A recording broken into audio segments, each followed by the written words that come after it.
મને એવું લાગતું હતું કે આ બધું છે ને ખોટું જ હોય છે. આ જોઈ આવા ઘણા નકલી જાહેરાતો આવતી જ હોય છે.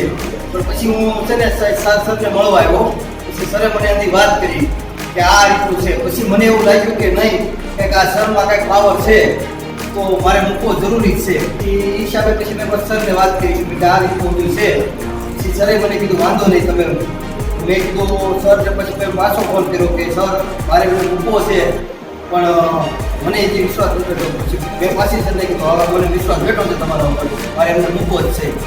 10મું ધોરણ છે અને એક્ઝામને ફક્ત 49 દિવસ જ બાકી હતા. એવું હતું કે મારે એનો ટાઈમ વેસ્ટ થશે અને નહીં આવડે તો રોજની 2 કલાક વેસ્ટ થશે એવું થશે.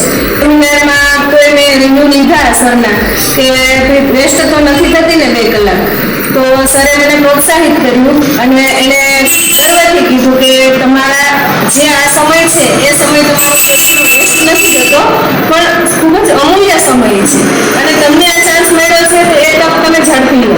અને મારા ઘરની બાજુમાં હતું એટલે મને એમ થયું કે કંઈ વાંધો નહીં, કે જે થાય તે હવે 2 કલાકનો સમય આપણે જોઈ તો જોઈએ કે કેવી રીતે એનું તૈયારી થાય છે.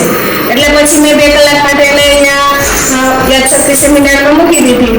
અને પછી આજનો દિવસ જે લાસ્ટ દિવસ છે તો પહેલા જ દિવસે એને સેમિનાર ભરીને આવી એટલે મેં એને પૂછ્યું કે બેટા તને શું યાદ રહ્યું, એટલે નંબરિંગ વાળું તો એને તરત જ મને મોઢે આપી દીધું. એટલે મને કોન્ફિડન્સ થયો કે નહીં, કે કંઈક તો શીખે છે બાળક, કંઈક નવું કરે છે. એટલે પછી મેં કીધું કંઈ નહીં, એની રીતે મહેનત કરવા દો. એટલે રોજ એ આવતી એની રીતે વર્ક કરતી.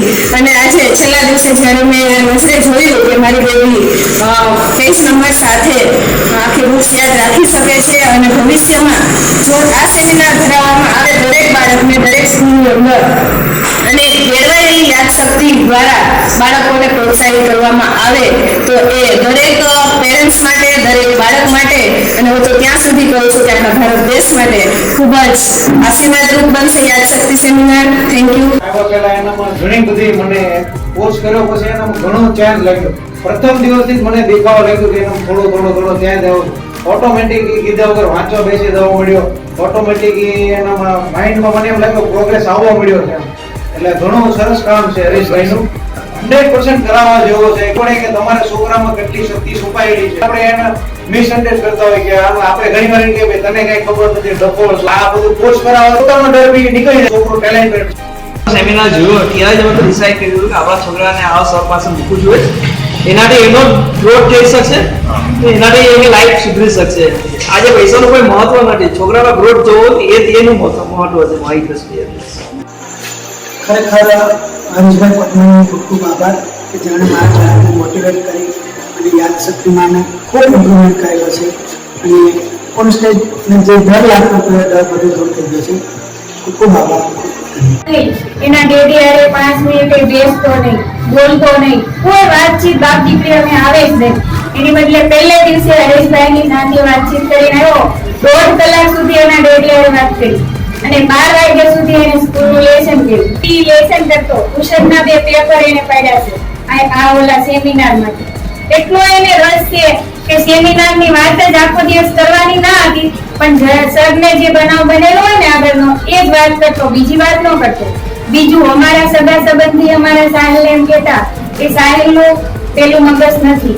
એટલે અમને બહુ જ અંદરને આત્મા અમે વાલી છે ને મમ્મી અને પપ્પા અમે ભણેલા નથી, એને અમને કશું આવડતું નથી. હરેશભાઈને અમે મળ્યા અમે કીધું કે અમે તો અભણ છીએ, પણ અત્યારની યુગની અંદર અભણ હોય ને માણસ આંધળું ગણે. એટલે અમને એમ થયું છે કે અમે તો અભણ છીએ પણ અમારા બાળકને આગળ ધપાવવો છે. એટલે હરેશભાઈને અમે મળી લીધું, બધી વાત કરી. પણ 7 દિવસની અંદર અમને એવું લાગે છે કે અમારો સાહિલ પરફેક્ટ છે. એવું જાણવા મળ્યું કે છોકરાઓનું કોન્ફિડન્સ વધે છે, સાહેબ ઘણા સારા છે અને આ વસ્તુ કરવાથી સારું રિઝલ્ટ મળે છે. ખૂબ જ ગમ્યું અને મારા બાળકો માટે પણ ઉપયોગી છે અને બહુ જ સરસ એવું ઉપયોગી પણ છે કે જે ગયા પેઢીમાં આપણે લોકોને જે નથી મળ્યું એ હવે આવતી પેઢીને મળે એવું હૃદયથી એવું વિચારું છું કે લોકોને આવા સેમિનારમાં જોડાવવું જોઈએ અને બાળકોને આ શીખવાડવું જોઈએ. મને એવું કે મારે કરાવો છો કોર્સ, મારા ભાઈ એટલે સરને વાત કરીને એટલે એને કીધું કે સર કે બહુ એમ દયાળુ છે કે કરાવશે. એટલે પછી એને મોકલી નતો. હું મોકલી શકું એવી શું નહીં, મારી પરિસ્થિતિ એવી નથી. પણ ફેર તો હાસીને લાગે, આપણે કઈ સરને હાથ લગાડવા હાટું નહીં. ફેર મને બહુ દેખાણમાં બહુ ટોક કરવી પડે. અને બીજું તો મને શું થાય કે મને જે હું નો જાણી કે સર જાણી ગયા 9 દિવસમાં. હવે પછી મને એમ થાય કે આવા થાવ હાશે, સરે શું કીધું હમણે કે જાતે કરે. તો મને આમ દુઃખ અંદર ત્યાં હૈયું ભરાઈ ગયું. ખાવ હાશી વાતમાં કોઈ દિવસ એમાં એમ ન કેવું પડે નાની એવી કે તું ચોપડા ભરીને જા, કે તું સ્કૂલની તૈયારી કરી, હું ઘરે ન તો ઘરે હું કરું, એ બધાને ખબર પડી. સરે જે પોઈન્ટ જાણી લીધો ને એટલે મને એમ થયું કે હાવ જ હાશી વાત છે કે ઈ જાણી ગયા કે આ છોકરી બધું જાતે કરે છે. એટલે એ મેન પોઈન્ટ. અને બીજું એને શું કીધું કે આમ આધ્યાત્મિકતાનો ઉપયોગ કરે સર, એ પણ બહુ જ કરે. ભલે અત્યારે વિજ્ઞાનની પદ્ધતિ જે સર બીજું છે આધ્યાત્મિકતા પણ વાપરે છે ને એમાં આપણું છોકરું બહુ જ આગળ જાય પાપ. એટલે હું સર એવું ઓલું કહીશ કે અમારી રીતે થોડીક ફી મળી આવશે તો બીજી વખત ગમે ત્યાં કહો ને તો હું તમારે મોકલવા રાજી છું. ચોક્કસ ચોક્કસ. સવાલ એક સવાલનો જવાબ મને આપે હા કરી. યસ. અને ઈ તે હું કેટલી વાર એની પાસે બેહું ત્યારે મને જવાબ આપે. હા. અને થોડી વાર પછી પૂછે તો એ મને ભૂલાઈ ગયું એમ. ભૂલાઈ ગયું. હા. સરસ.